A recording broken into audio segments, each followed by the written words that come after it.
Thank you all for coming, and thank you for your patience. We're really pleased that this is a popular discussion, that people want to be here at Sundance Film Festival. My name's Jeff Abramson, and I'm the Deputy Director of Bridge Entertainment Labs. Bridge Entertainment Labs is the entertainment consultancy for the national depolarization movement. So we work with hundreds of organizations and foundations that are doing the groundwork to build social cohesion, or rebuild, I should say, in this country. You guys are here, so it seems like you have an interest in this, so thank you for being a part of this community. I came to this organization, I wanted to also say that we work with storytellers to help them better cultivate the curiosity and empathy that really storytellers have organically. And as you'll learn today, we give guidance how they can help tell better stories of us, stories that help us better relate to one another across our differences. So I came to this organization as a person that's been in the industry, 33-year Sundance veteran. I have never seen this conversation at this festival. And I think it's really, when the opportunity came around, I thought, what a great way to help send Sundance off from this location. This panel is close to home for me as well. I grew up in Minnesota. As I have been saying that to people, I also recognize that every state in America has rural communities. So it should be close to everybody. I'd like to introduce our panelists today, and then we'll take it from there. So over here we have Stephen Olikara. He's the CEO of Bridge Entertainment Labs. Stephen was a Forbes 30 Under 30, USC Schwarzenegger Institute Senior Fellow, and you may catch him on some of the news networks, such as CNN, News Nation, which I highly encourage if you guys don't check out News Nation. It's a very balanced network, and CBS, and he's a proud Wisconsin native and a subject of the documentary, The Reunited States. Next to him, we have Ai-jen Poo. And by the way, I apologize that it's a little hard to read their descriptions up here, but it's also all listed on the festival website if you want to see their bios. Ai-jen is the president of the National Domestic Workers Alliance, the executive director of Caring Across Generations, and the president of Give Not Take Media. And she's a nationally recognized expert on the care economy, the author of the celebrated book, The Age of Dignity, and the executive producer of Take Me Home, which is going to be premiering in competition on Monday. Excellent. Next to her, we have Heather Malenshek. She's the convener of the Modern Rural Collective, which you're going to learn about today. She's also the chief marketing officer at Land O'Lakes, leading enterprise-wide brand and marketing strategy and communications. She's previously been the CMO of Harley-Davidson and has worked across diverse consumer industries. She's also been named to Forbes' most influential CMO list twice. Get out of here. Longtime friend of mine, Amanda Farrand, who is with Imagine Entertainment as the EVP of Business and Brand Development, building strategic partnerships to expand the reach and impact of its storytelling. Previously at Hello Sunshine, where she grew the Fair Play franchise, which is also a really great bridge building enterprise. I recommend checking out that book for any of your relationships. And she forges many Fortune 500 partnerships across her career that spanned impact media, like Participant, major studios, and brand representation. And also just a deep, deep believer in the work that we're all doing here today. And lastly, Nick Barnes is Nashville-based, agent at UTA. He's passionate about delivering storytelling from the Heartland to audiences worldwide and represents prominent artists, creators, and estates across music, film, comedy, television, and faith-based entertainment. And he founded UTA's Heartland Initiative in 2020. So thank you all, and I'll hand it off to you. All right, well, thank you. And I want to thank Jeff, who's known around here as the mayor of the Sundance Film Festival.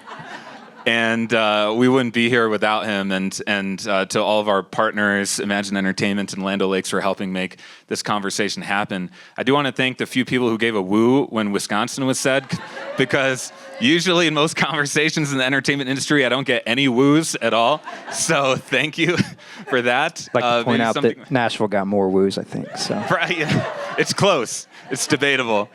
But I'm very, very grateful to be here with all of you and grateful to Sundance for giving us a platform to have this conversation. So thank you, Sundance. As Jeff mentioned, we are on a mission to spark a storytelling movement. I think more than ever, Americans and humanity in general feels isolated, we feel disconnected, and we feel more divided than ever. The forces of division are making more money than they've ever made before. And so in that context, we need a storytelling movement that can combat those forces and really elevate the opportunities for humanity to connect and humanize each other across our lines of difference. And that's a cause that we're dedicated to, and I know everyone on this panel is dedicated to. And this is a particularly important year to be having this conversation, the 250th birthday year of America. And it's a time to reflect on what is our American story? What do we want it to be in the future? We believe that a society is defined by the stories that we tell. So which stories do we choose to tell, and how do we tell them? I think when we think about rural storytelling, we're bringing to the surface one of the biggest divides in America, which is between rural and urban. And so as we tell those stories, how do we do it with the nuance and complexity and the authenticity that those stories deserve, instead of trafficking in stereotypes and tropes that I think pull us backwards? So that's the big idea for our conversation here today. And in a second, I'm going to ask Heather to help us define rural America. But before we do that, I want to ask the audience just to show, through a show of hands, who here identifies as being from rural America? Wow, very cool. And a few people just want to shout out places you're from. The rural West. Kentucky. Kentucky, Missouri. Yeah. Nice. Very good. Awesome. Wait, did someone say Anchorage? Awesome, nice. And second question, who here identifies as a rural storyteller? Wow, very cool, very cool. Okay, so that just helps give us a sense of who's in the audience. But Heather, how would you define rural America? Yeah, so you give me the hard question first. So I'm thrilled to have all of you here, and particularly thrilled to see folks from these communities that we're trying to advocate for. But the way that rural America is defined sort of officially is sort of pretty inconsistent and unprecise, to be honest with you. We think about it more rather than just geography alone, but more about people, culture, values, those sorts of things as we think about rural America. I think the other thing that is very important to say is rural is not the opposite of urban, which we hear a lot about. So a lot of the work we're doing here, while we're going to talk a lot about rural storytelling, it does not mean that rural is, that everybody should flood to rural. It's more about trying to get rural to that place where there's real, genuine stories being told about rural that is not necessarily the case today. Rural is also more than agriculture. It's places where people raise their kids, where they start businesses. There's actually more entrepreneurs in rural America than there are in lots of cities. And some of it's out of necessity, a lot of innovation, those sorts of things happening. So it's a variety of things that we look at. And I think, it's very important for people to understand that this is a very important story to tell, and it's not being told necessarily in the right way today. Thank you. And now just to help set the scene for all of our panelists, in the field that I come out of, the bridge building field, we lean very heavily on lived experience as a premise to help elevate our discourse. And so my question for each of our panelists is, tell us about the lived experience that you have that has drawn you to seek more authentic storytelling, especially about rural America. And maybe we can start with Mr. Tennessee, Nick. Did you win that title This somewhere? is a layup for me. Thanks. I'm a sixth-generation Tennessean, pre-Civil War. In fact, my family fought in the Civil War, the Battle of Nashville, Battle of Franklin. As someone who is endemic to the South, I never thought that my Southern lived experience would be a Hollywood asset. I didn't set out to work for a talent agency, and I didn't know that it would be so important for me to be the translator, to translator of those values, of those systems. I think that, as I have been at UTA for almost 10 years, I think it's not Hollywood's fault necessarily. I think that they just live in the bubble so much in their area that they just don't ever go to these places. And so I think the lived experience hasn't happened for those people. Hence the term flyover states. That term means we're not going to even stop there. And so I think that my experience as a Southerner is super valuable, and I'm constantly an advocate, and I'm constantly looking for voices of people to sign, to elevate, and to platform that are positive rays of sunshine in the entertainment ecosystem for people from those areas. Great, thank you. Amanda? I grew up in Texas, and I went to an agricultural school, Texas A&M, gig 'em. And I just, the day after I graduated, I moved to LA, and I was working in entertainment, and people weren't listening to what I was saying, they were listening to how I was saying it. And so I quickly learned that if I was going to make it in Hollywood, I needed to drop the accent. And so it only comes out when I talk to my dad now.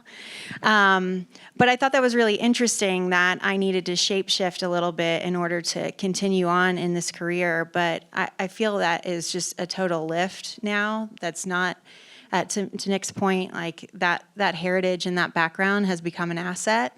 And we're just really excited to see what stories we can find together. And Imagine has a long background in telling these types of stories from Friday Night Lights, way back in the 90s and early aughts. And yeah, we want to bring it back.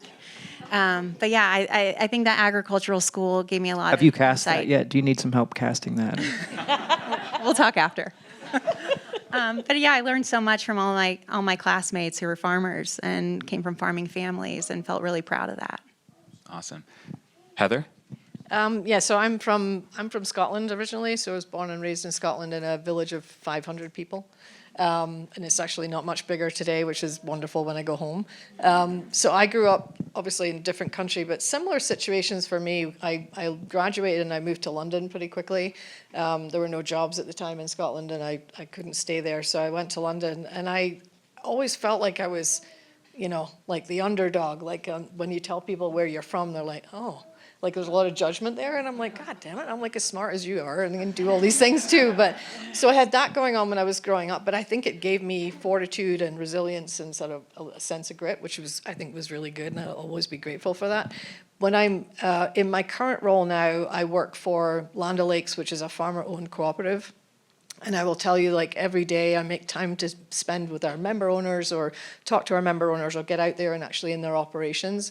And I love these people. They are salt of the earth. They are doing amazing things in their community beyond their operations. So I have the honor of actually working on behalf of these really good, hardworking people every day. So I see their experiences. And so this work is really important to me personally, because I want to be able to tell their story so that people value them and understand their values as well. So that's kind of where I'm coming from. Great, thank you. Hi, Jen?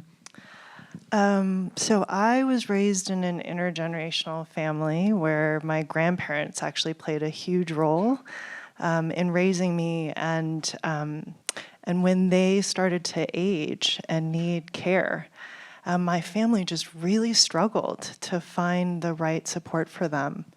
And we ended up having to put my grandfather in a nursing home against his wishes. And he passed away under really tough conditions, and it kind of broke my heart, and it got me interested in caregiving. And out of curiosity, how many of you in this room are caring or have cared for someone aging or disabled, someone you love? Yeah. So we are a caregiving nation. We are an aging nation and a caregiving nation, and rural communities have been on the front lines of aging, this incredible demographic shift that's underway in our country. Every 8 seconds, someone turns 65 in America. And happy birthday.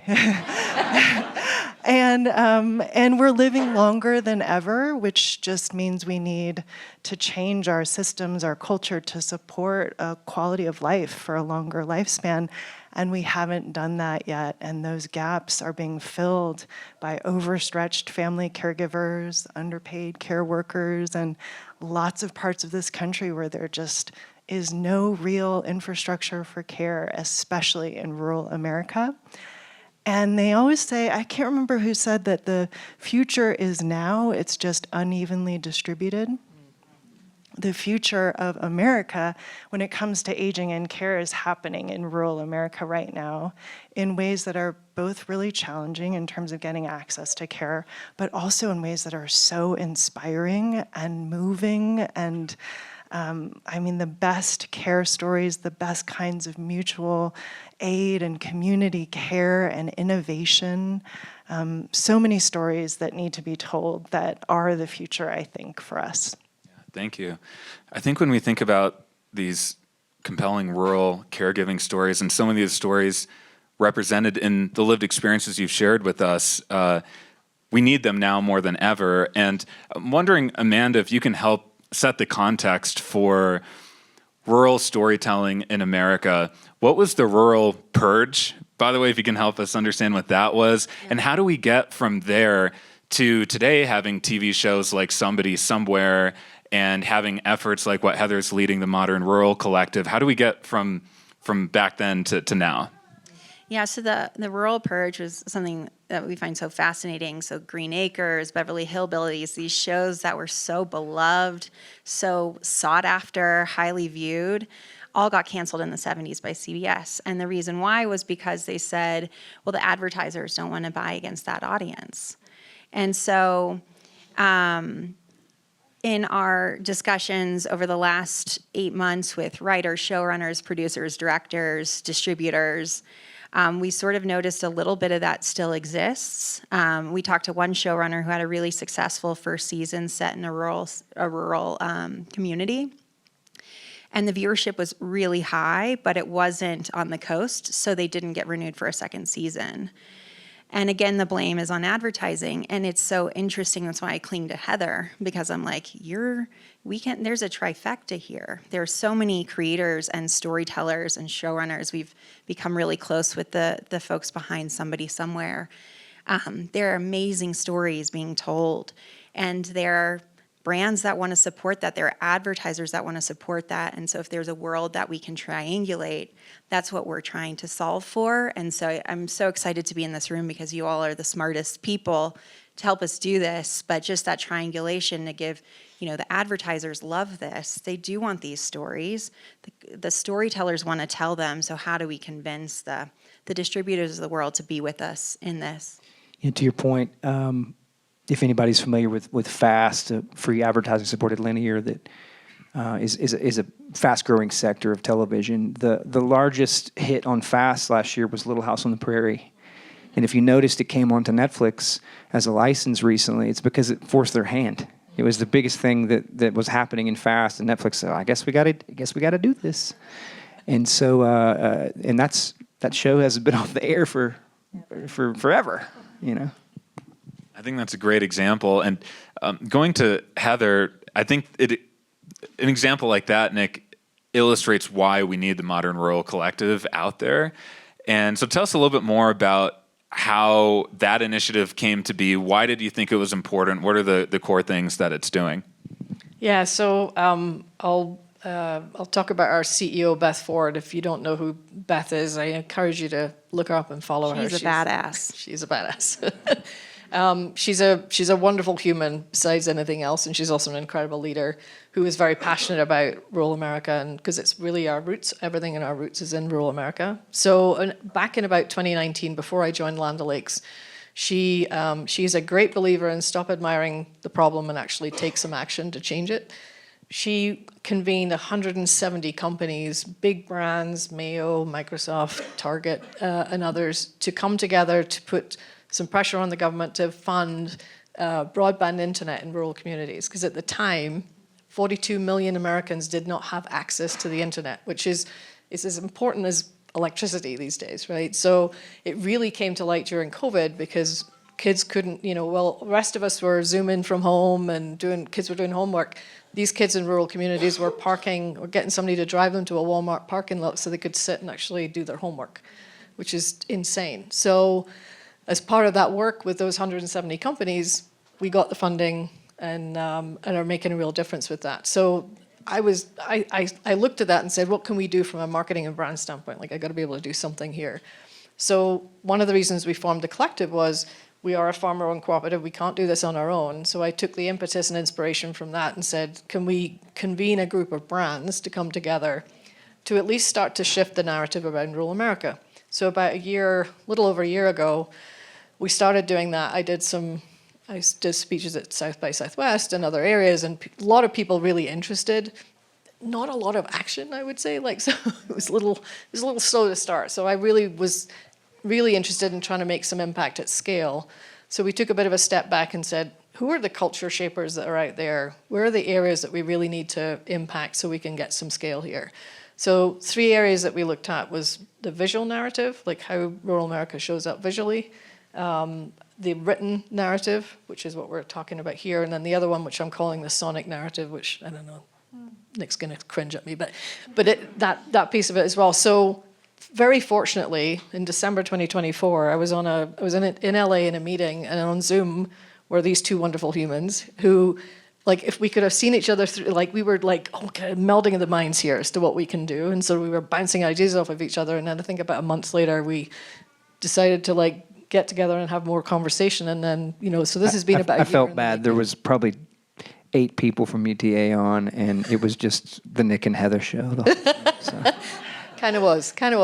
But Nick got it right away, right? As did Amanda, which is, it's not a big commercial opportunity for people. This is like, are we aligned in what we want to try and do here, and how can we get together and pool our resources to Amanda's point and build something together? So we are super excited about this. With the first initiative was with Getty Images, which is the biggest repository for stock imagery that's used by media and everything. It's what you see out there.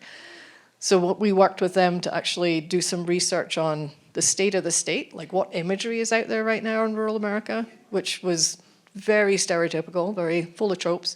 And then where are the gaps, and then how do we need to change that? So we actually curated a rural collection, so you can go onto Getty Images now, and you can use those images. They're free for everybody to use.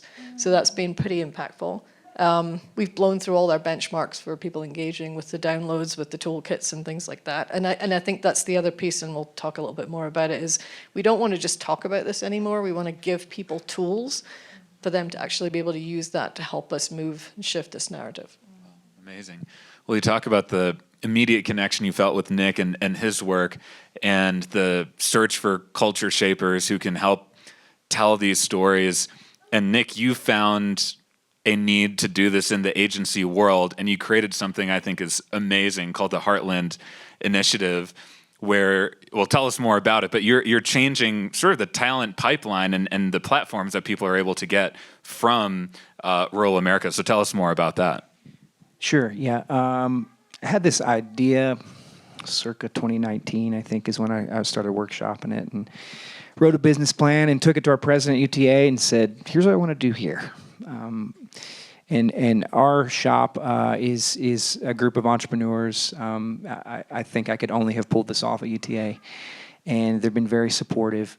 And it works by this. I've identified people across the agency, from motion picture to TV lit to book publishing to digital creators, whatever. People that are like you, the people that raised their hands and said, I'm from Kentucky, I'm from Wisconsin. I gone and found those people, and I build teams out of those people. And we go after talent and storytellers who are, at first it was endemic to those areas, and then I quickly figured out that Heartland is an ethos, not a geography. Northern California was as Heartland as Lexington, And so, we are signing storytellers, talent that are reshaping how people think about Southern culture, Midwest culture, the stories that we amplify. I mean, I often think, and this is pretty meta, that people in this room, the people on this stage, we are in a rare set of people that are culture shifters. I mean, we're making stuff that people They get home from work. After dinner, they sit on their couch and they turn on their television, and we influence how they think about the world, how they think about their neighbors. It's a monumental thing, I think. And so, one of my clients, you may know, is a comedian named Leanne Morgan. She's from Knoxville, Tennessee. She's having a lot of success, and just seeing Netflix lean into her story, to see them, set her sitcom in Knoxville, and to talk about Southern tropes, and yet, I'll say that sometimes we still have trouble with the writing room understanding Southern culture, and they're great. They're really top-notch people. They just haven't had the lived experience that we talk about. So I think that one of the things that we should think about is what's the pipeline of writers from the Heartland? Is there a writers' workshop that needs to be created? Like, how does that happen? And I think that's important.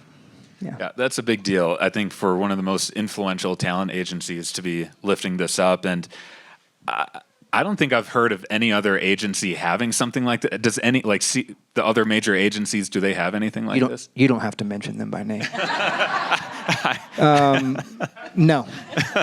No, in fact, we are one of one. And this initiative, it goes across scripted. We're doing a lot in unscripted, book publishing, talent, television, everything. We're touching every single lane, and it's only at UTA right now. That's amazing. Very cool.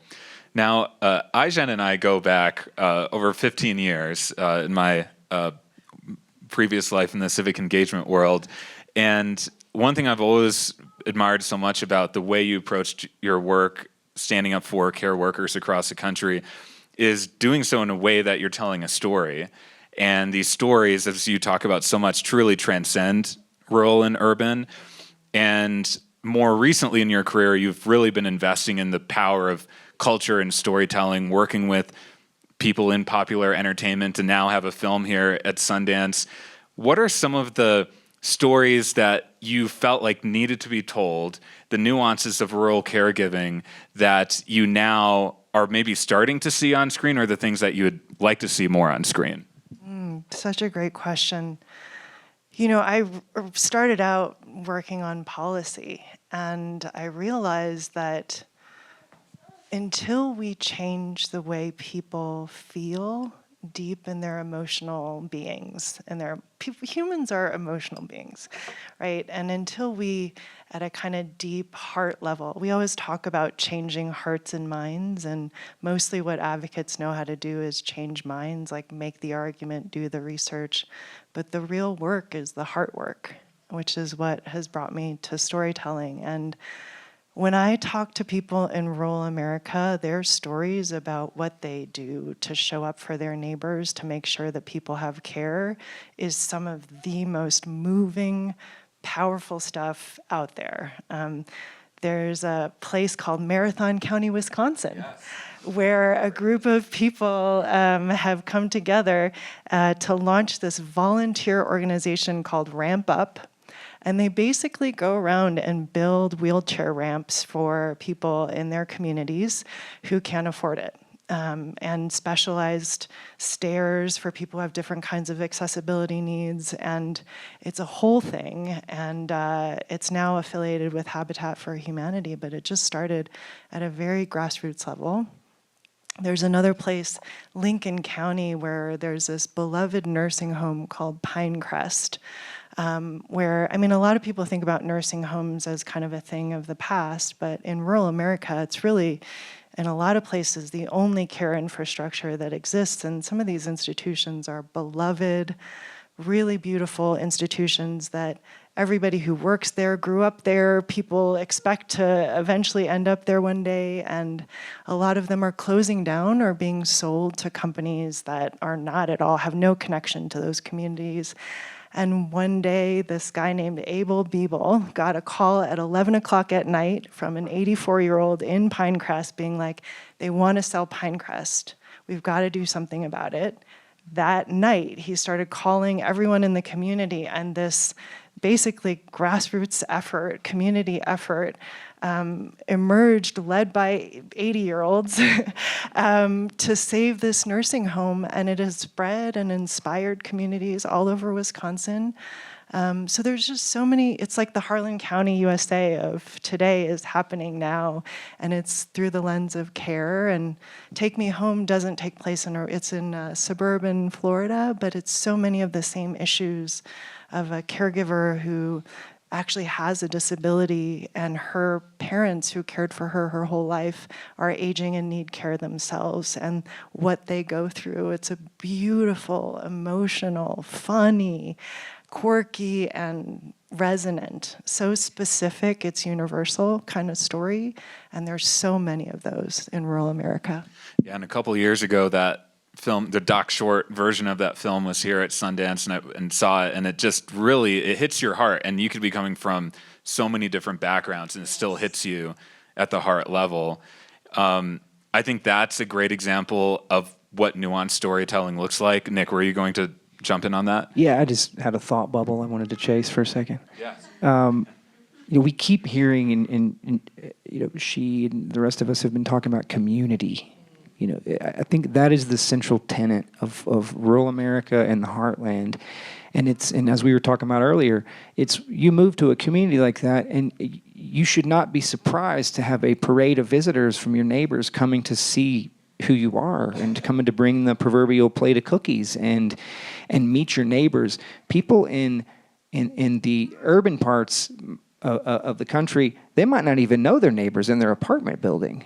They go to work, they come home, they might have a little community on a sports team or something, but community is often all they've got in rural America. And so I think that those stories reflecting the interaction of those communities together, of lifting each other up, I think that's the central tenet. Yeah, absolutely. Now, for all the storytellers in the audience and people who are storytelling adjacent, there are concrete tools, concrete tips that you can employ. The Modern Rural Collective has some amazing stuff on a toolkit. I think we'll have a QR code towards the end of the panel that you can scan. We at Bridge Entertainment Labs also have a playbook that you can use that's premised on 4 main pillars. That includes curiosity, contact, complexity, and good conflict. We'll have a QR code for that as well. And when I think about those values, I think about a storyteller in our community like Kate Beecroft, who had a film here last year called East of Wall. And she's someone who I like to point to as someone who takes these values to the extreme. She went to South Dakota, lived there for 3 years, didn't have a story in mind to tell. She listened to the community and found the story, made a film out of that, and the people that she was telling a story about, she trained them as actors and actresses and then cast them in her film. And that film, East of Wall, one of my favorite films, won a lot of awards last year. And I think that's just a great example of the kind of effort. It's a beautiful film. It's incredible. It really is amazing. And that's the kind of effort I think we're trying to inspire here. And I know, go ahead. Just going to build on that, actually, because I think in a lot of cases, rural America is talked about. And it's really important to talk with rural America. So if I think about the recent work that we've done with Imagine Entertainment, there was a lot of work done to interview and actually talk with people in rural America and bring those insights in. So I'm hopeful as people start to read this. So we have some of our member owners of Land O'Lakes actually were part of the interviews, and the fact they're quoted in a piece of paper that's actually got Ron Howard in there, they're pretty chuffed about that, to tell you. Yeah. But they provide really good insight. So it's very real. It's very from the heart in terms of what they are. So I think that's the other thing. And I'll also say, in case I forget later, because it just popped into my head, this for us is the start, right? So there's a toolkit here, but I know Amanda and I have talked about how do we, talk about writers' workshops, is getting writers together and actually having conversations around this toolkit. So it's just not just a one and done and throw it out there and then move on. We actually want to try and engage in conversations with storytellers about it too. Yeah. Well, on that topic, do you want to just give the audience a little bit of a preview of the toolkit, some of the insights that you like to share with storytellers? Yeah, and I think what's really interesting, so the work we did with Getty that we launched first, I think, was some of the input there. So it gave us, I think, some good steer on some things in terms of how people show up visually, but I think also in written word, right? So When we did the research with Getty Images, they have this thing called visual GPS, so they go in and look at state of the state. And it was honestly quite shocking to see the stark contrast between how, if I use an example of like Gen Z. Gen Z in urban environments are with technology, with their friends, they're doing fun things that young adults do. Gen Z in rural America has no technology, they're not with friends, they tend to be with family if they're with anybody, or in a field. So, couldn't get more polar opposite. They are in a field, but on TikTok. Exactly. Exactly. And then women apparently don't work in rural America, which is also quite shocking. They lay on the couch and do crafts and things when they're actually the backbone of many of the farms and operations that we see. If not, they're the farmer. I mean, there's more of that happening. So I think we've used that a little bit as impetus as we think about storytelling. And what I love about the work that we did with Amanda and the team is, you know, having people just like ask some questions as they think about these things. Like just stop for a second, ask questions. And I don't know if you have what you want to add to that too. We highlighted a couple case studies in there that we just love. Friday Night Lights being one of them. That's one of ours. Just being able to drop into a world and live like they live and see the texture of relationships, the interests, the priorities, the community coming together. The more current version of that is Somebody Somewhere, which I just am obsessed with that show. If you haven't watched it, please go now. I told my friend Afdel about it. He kicked out his wife and kid, said I've got to watch all 3 seasons in one day, so I don't recommend that. But we spent a lot of time with the writers on that show, and we spent a lot of time with Jeff Hiller, who won an Emmy for his supporting role there. And what they said overwhelmingly was, you know, this was Bridget Everett's opportunity to go home and to represent her home.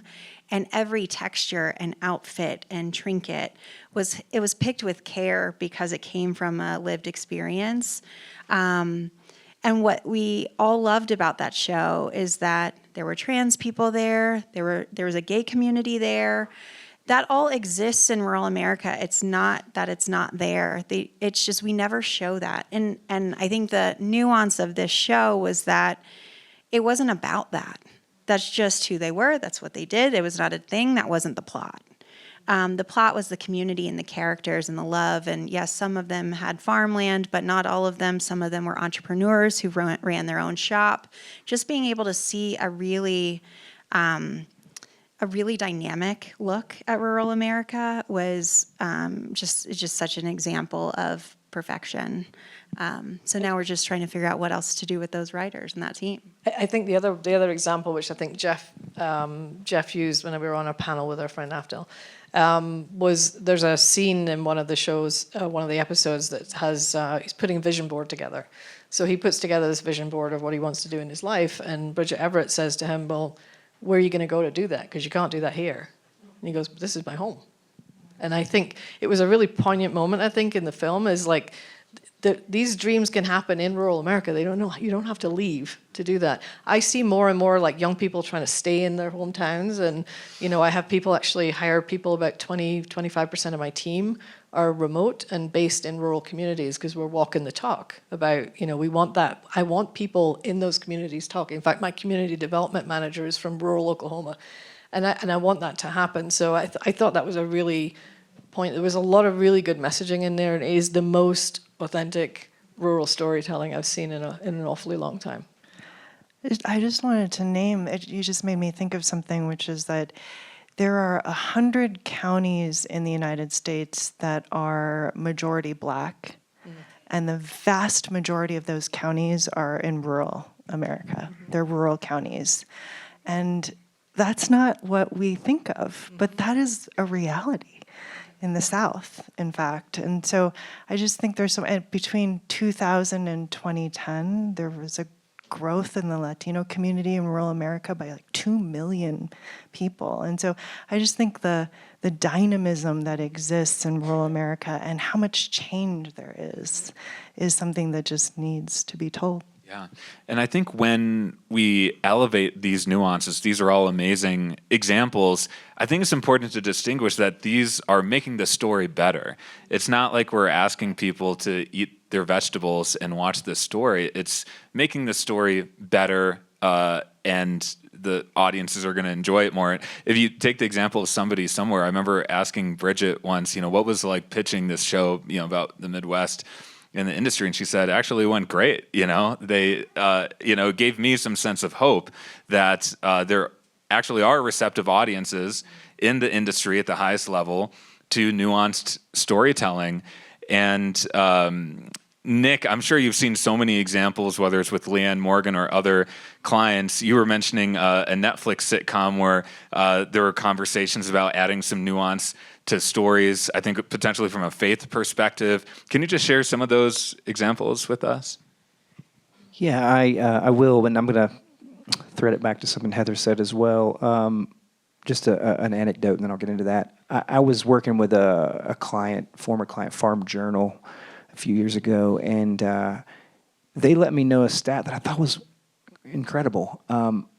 Female-owned farms are up more than ever, and it's because these generational farms. What they found out is that a lot of the sons that traditionally in the trope took over the farm have moved off to the city, and they don't want the farm life anymore. And it's the daughters of the farmers that are saying, I want to keep this in the family. And so I think that there's a hot tip for somebody out here writing a story. I think you should dig into that. As it regards to Netflix or buyers, I think that we still got a long way to go. We still got a long way to go. I think that the lived experience is interesting. I'll give you an anecdote, and I won't tell you what network or what show, but there was a show that was based very much in Southern lifestyle that was made by a major studio. It's going to be an $80 million TV show. And it was based on rodeo. Some execs from a major streamer were buying this show. It's in development still. And they came down to the biggest rodeo in America, in Texas. And they stayed for 1 hour. And there's a big concert into the night, and the producers said, don't you guys want to stay and see the concert? Don't you want to live the experience all the way through? And he said, no, we got it. You guys toured us around. We got it. We're going to the Four Seasons. That's an actual quote. And so I think that we still got some groundwork to do and some legwork to do. There are people that get it. I mean, my clients that have a deal at Lionsgate, we make a lot of movies with Lionsgate, they get it. They're really leaning into stories like this, especially in the faith world. We did a movie last year with Hilary Swank and Alan Richardson called Ordinary Angels, about a community that came together in rural Kentucky to save a little girl's life. And, they put $20 million into that movie and even more in P&A and put it out theatrically. So I think that there are people that do get it, but I think back to the Modern Rural Collective, I mean, this entity is going to be very important into turning those people's minds around. And we need to have more examples like Little House on the Prairie, where it's going to be so undeniable to them. Leanne Morgan's sitcom, it's so undeniable to them, they're like, well, I guess we got to buy more. And it's only going to be after so many of these things keep working that I think maybe they'll make it higher. I think we have a couple tailwinds working with us, so it's not all that hard. I mean, we have hard work to do, of course, but there's a real sense of, we're looking at trends of how travel is moving into rural. People want to be touching grass. They want to be in nature. There's a real desire to go back to the land, especially in the age of AI and everything being so synthetic. So I think some of that is going to give us some tailwinds. So we're talking about like, how do we get these writers to go to these amazing places? And that is something that's happening already. How do we get people who are sitting in this room who said, I'm from that place? How do we empower you and get you the resources you need to do what you need to do, make those connections? So I think we've got a lot of tailwinds behind us. I don't think it's all that hard. But that's why I'm an optimist, and my partner at work, where are you? He's the pessimist, and we're a good team. Good balance.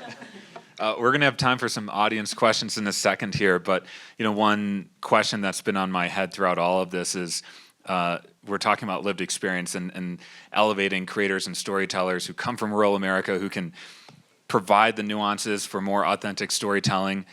And there are cases where there are people who are not from rural America who tell stories about rural America. Sometimes, I'm just curious, I mean, anyone can take this question, but how does someone who's not from that lived experience really make the effort to tell an authentic story? Yeah, go ahead. I feel like it's the same with anything. We were having a conversation yesterday that we were trying to sell this movie, and you either get sports or you don't. And you know very quickly. So we weren't going to sell it to that person, but someone else over here loved that sport. And so it's just going to be a lot of trial and error of like finding our people who are open. And then I think it's, if you're not from there, you got to buddy up. You got to immerse yourself in the community. I think that's something that Bridget Everett was phenomenal at doing with Somebody Somewhere. She hired local crew. She hired locals to be in the film. And she immersed everyone in this small Kansas city.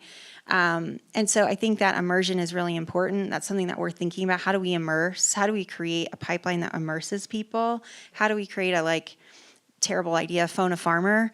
It's not just agriculture, but how do we create some resources for people who maybe didn't grow up there, but who are interested in the community, feel empowered to do that? So those are all things we're thinking about. Great, very helpful. Okay, questions? Yes. I don't think there's any shortage of rural stories. I have one, rural Kentucky, called Cornbread Mafia. So Nick, when that rodeo thing doesn't pan out, that's still available. I did get your email last week, actually. Thank you. So logistically, though, I want to talk about the business of storytelling and how these are going to be seen.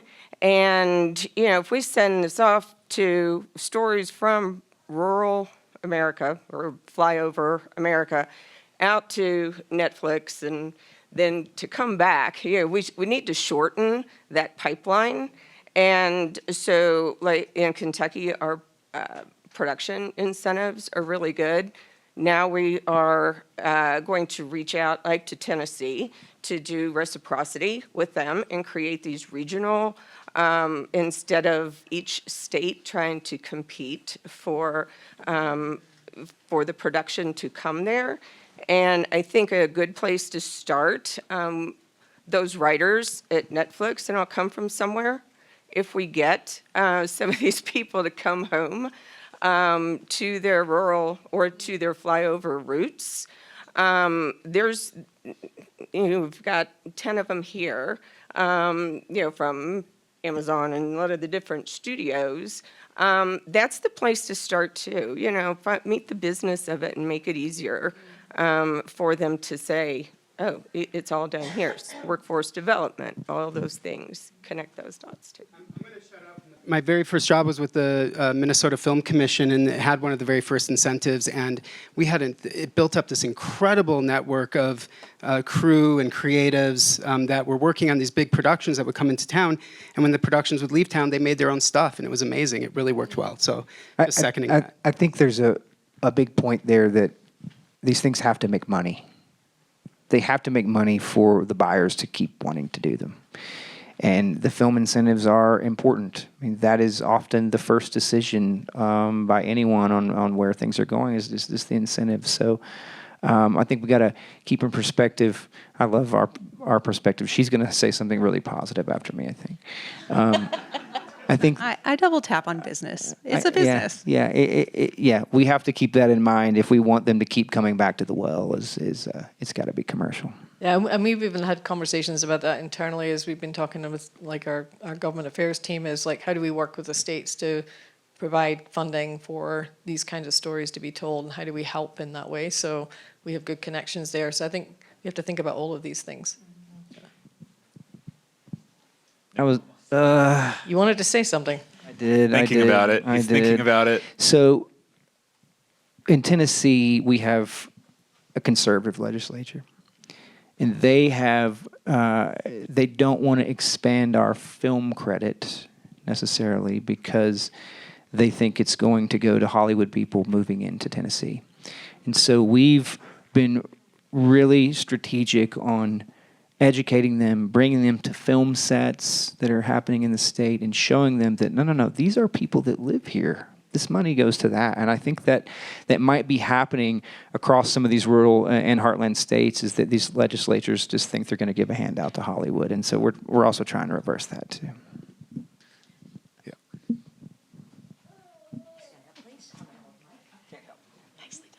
if there was one thing that we could do as storytellers when we walked out of this room today that would have maximum impact, what would that be to move the needle? Like literally first thing, job one.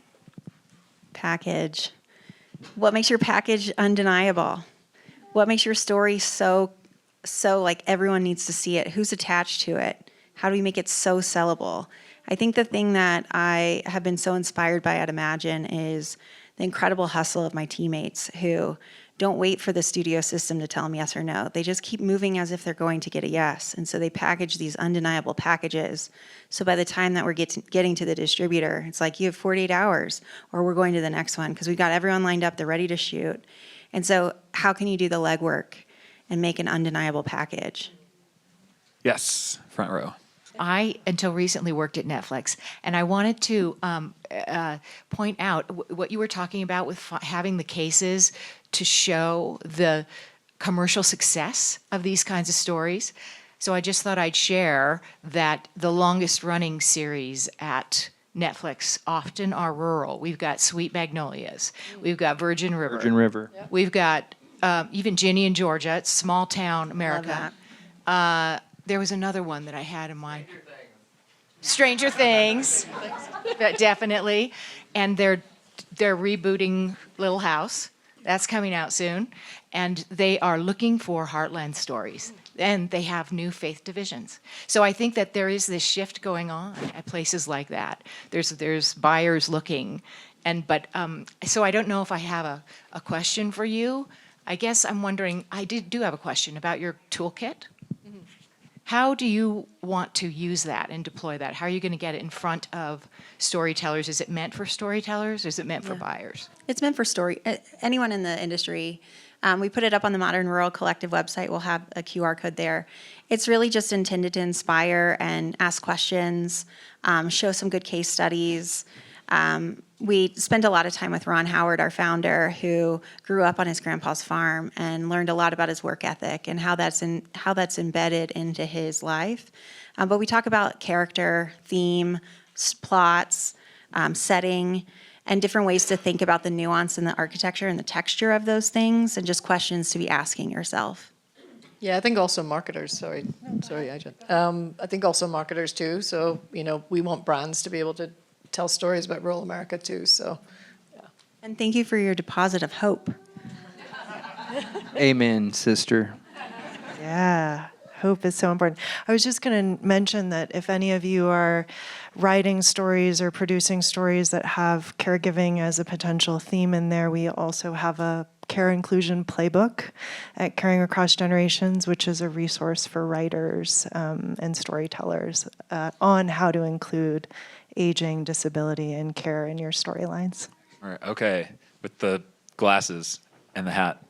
I come from a very different storytelling industry in politics, and I've seen a lot of the us versus them narrative, but it's very asymmetric. It's the folks trying to get the rural people to think it's us, and then there's the them in the cities. What advice you have for telling the stories of that solidarity and that community across hope? And I think of a rural town in Arizona that I campaigned in. The union got broke in the 80s, and that community has been broken ever since. But the other storytellers, the AM politicians, the people in the faith communities using faith communities to tell an us versus them narrative, what's your advice for breaking through that bubble? The interesting thing is a lot of the dynamics we're talking about in the entertainment storytelling industry apply very much to the news and politics storytelling industry, and my life kind of traverses both of those worlds. And so a lot of the things in our playbooks, like really understanding people's lived experiences and drawing on the nuances and embracing the complexities of these communities, becomes very important. Now, there is often a business model in the news media industries that work against this. And so there are a couple of things we can try and do to rebel against that. One is to try and find the news and politics storytellers that truly are making an effort to tell more holistic stories. That doesn't mean that they don't have a perspective or they don't have principles, but they are humanizing points of view that are different than their own. And we can vote every day with our eyeballs and with our clicks to find those storytellers. And at the end of the day, the news industry, just like the entertainment industry, is a business, and they will try to find and elevate platforms that people are interested in.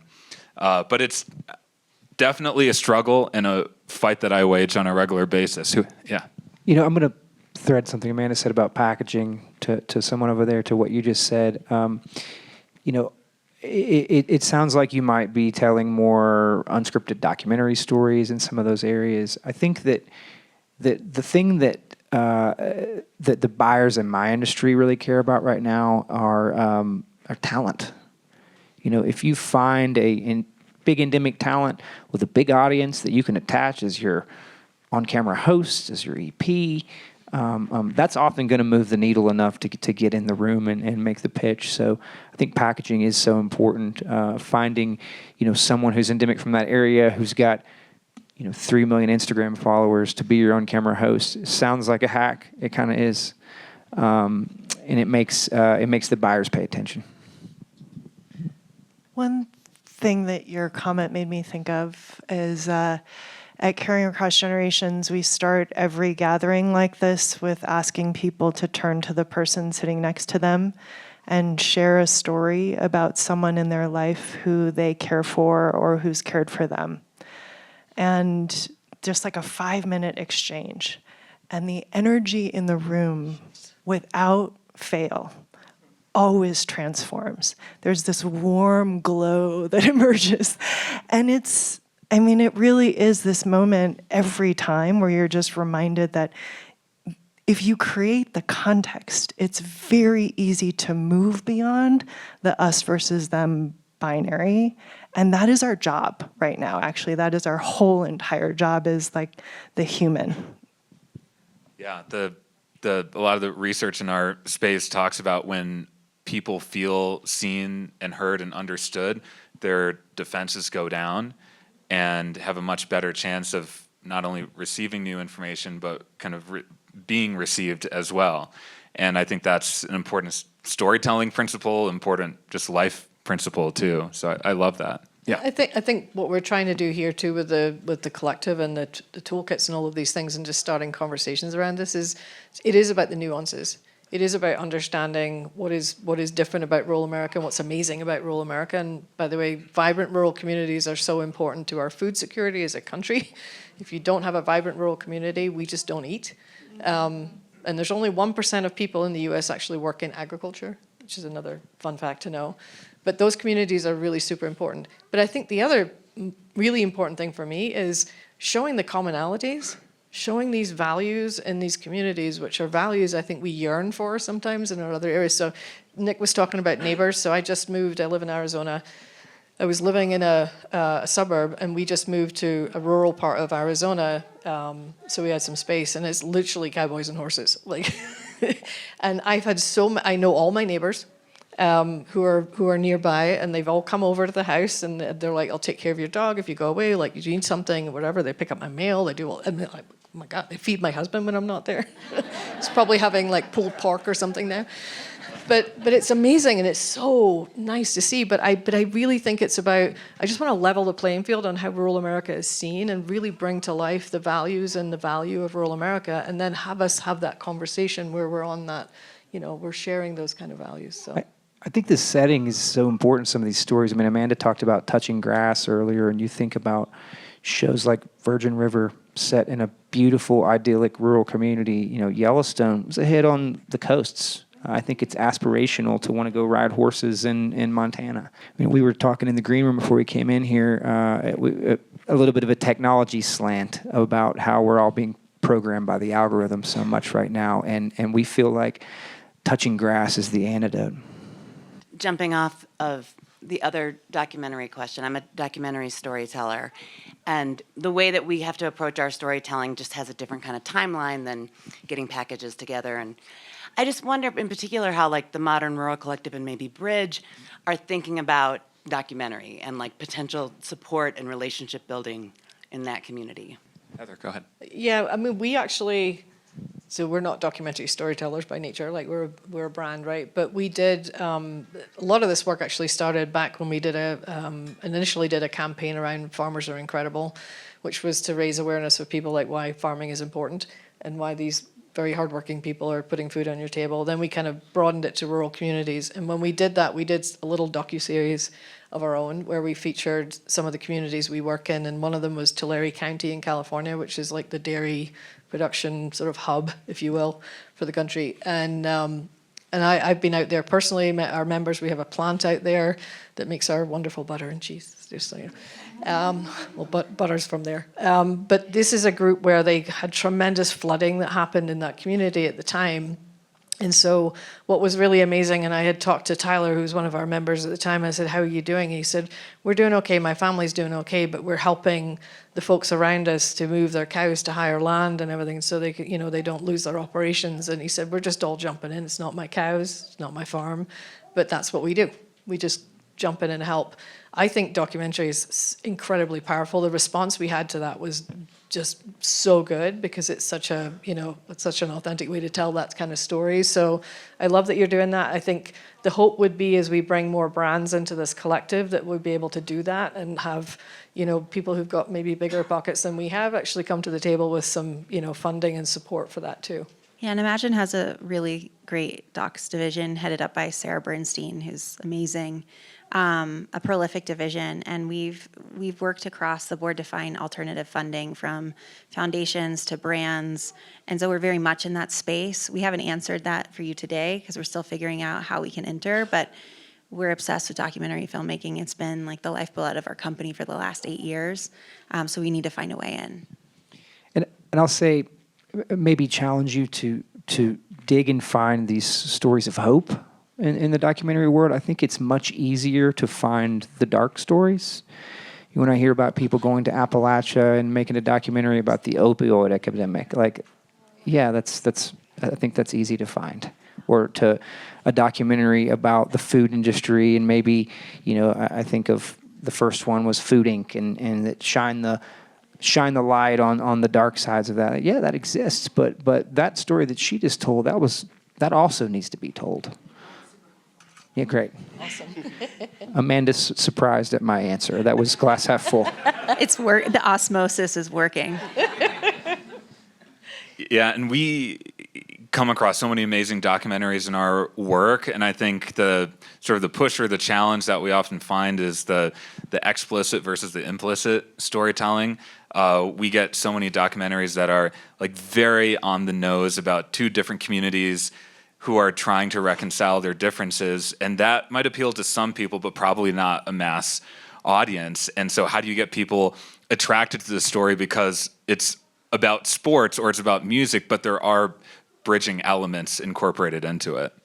I'm going to add to that, Stephen, from the back, that the explicit documentaries are also, they're really effective tools that are being used by the national bridge building coalitions, the coalitions who show to communities to help where those organizations on the ground can cultivate the people to come to see it. And we also, they're useful within the industry to help us show people within the industry what's happening on the ground. But yeah, to Stephen's point, they don't scale as well.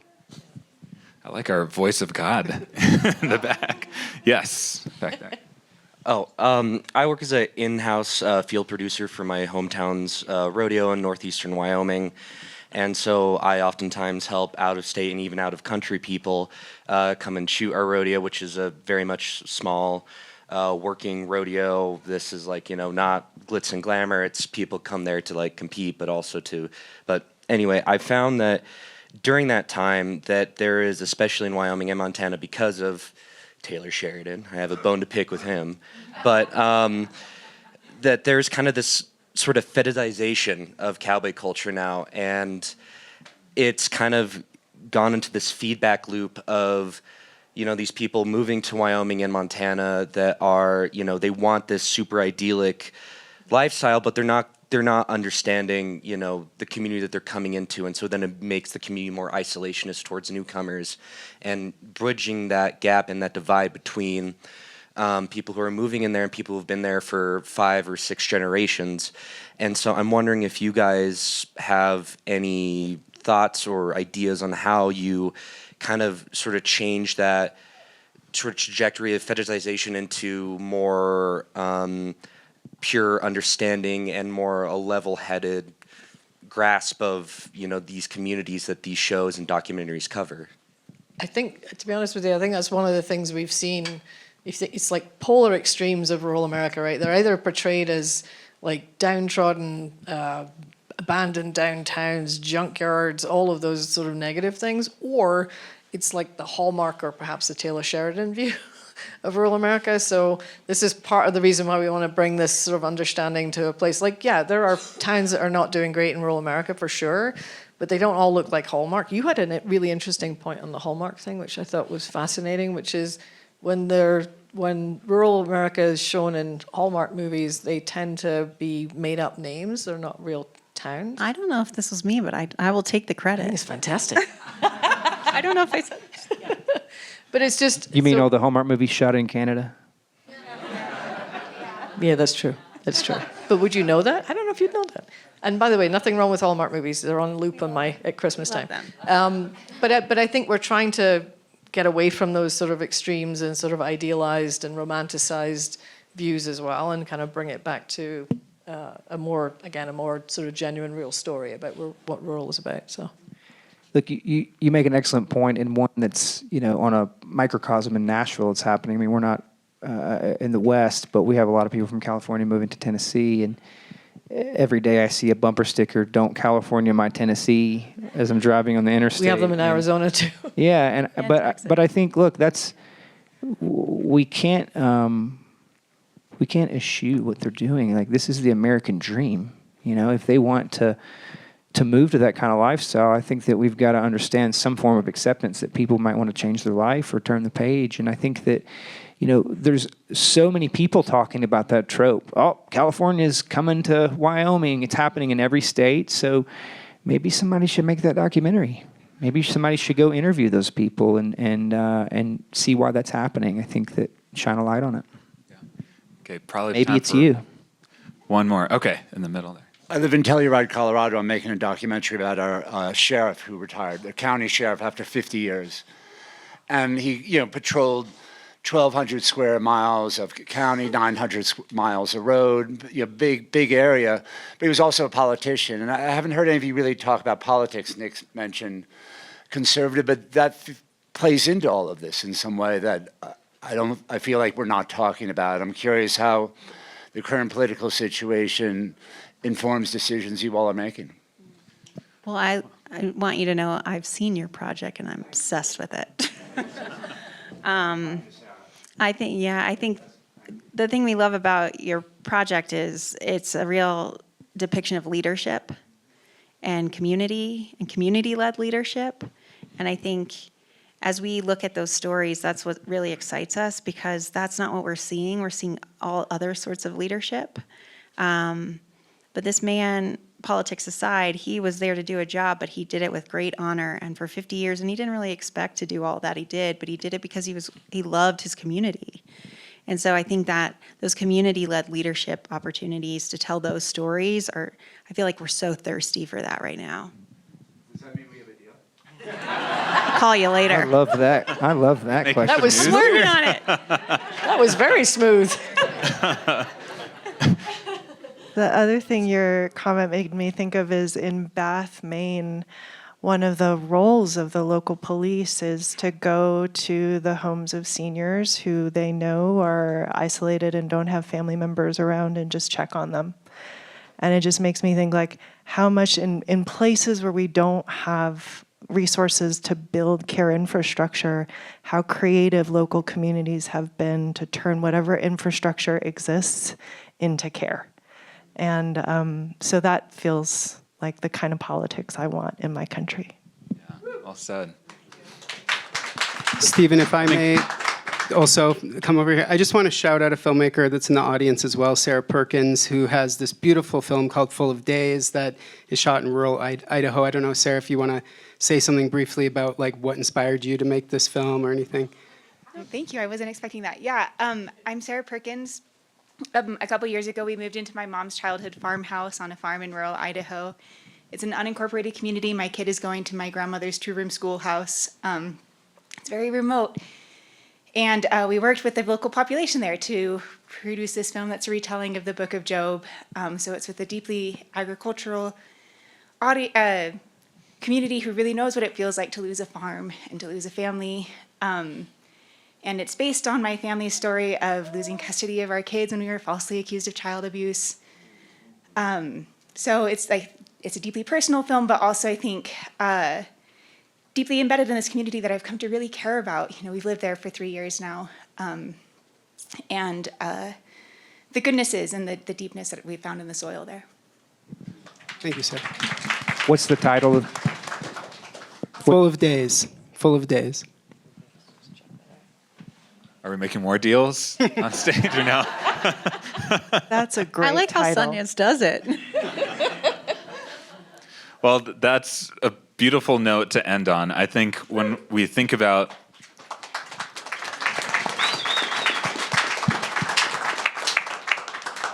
we obviously live in a very divisive moment. There are a lot of us versus them narratives out there, and I think one theme from our conversation is that we do have some antidotes to that. One is to touch grass. I love that theme. A second is one of the mantras in our field is that it's hard to hate up close. So having very genuine contact with people who are different than you matters. But how do you scale that up? And I think you scale that up through nuanced storytelling of the kind that we're talking about here. I think that is one of the most powerful antidotes we have to the division we see right now. And we talk about storytelling as a core human need. Robert Redford talks about storytelling as part of human continuity. And so if that's true, making the effort to tell more human stories that are nuanced, that embrace the principles that we're talking about, is part of that cause, is part of our core human need for telling stories.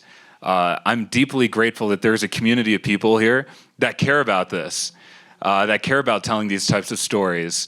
There is a lot of work ahead of us, as we've talked about, but we have allies here on stage and many allies out there in this audience. And building on Nick's theme of community, we're building a community here right now. We're building a movement of storytelling, and you're all part of that. So thank you so much. Thank you.